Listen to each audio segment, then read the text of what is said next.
esi m n'agbụrụ toro ogologo ndị kwenyere na aka aja aja na-ebute ọnụ mmanụ ụmụ nwoke na ụmụ nwaanyị ji ikuku akpata akụ na ụba. Gaa n'ime Alaba na Aba ka ileela akụkọ anyị dị ogo. Nyoo n'ime Nnewi ka ihu mkpamkpa anyị na-akpa dịka nnụnụ dị omimi. Anyị na-esi na ntụ ihe mkpọbi ụkwụ ebili na-amụpụta nrọ anyị dịka mmanụ apịchapụtalụ n'akwụ.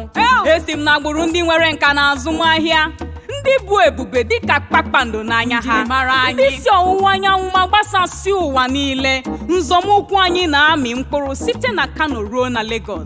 Anyị ji onyinye ọnatarachi anyị na-emepụta ihe ma ruo n'eluigwe. Anyị mara asụsụ mmiri na-ata ilu, mmanụ anyị ji eri okwu, jiri mmemme ọja na ogene na-enwe obi aṅụrị na-amịchara mmanya akọnuche. Anyị bụ ugiri siri ike na-ekwu enwe eze.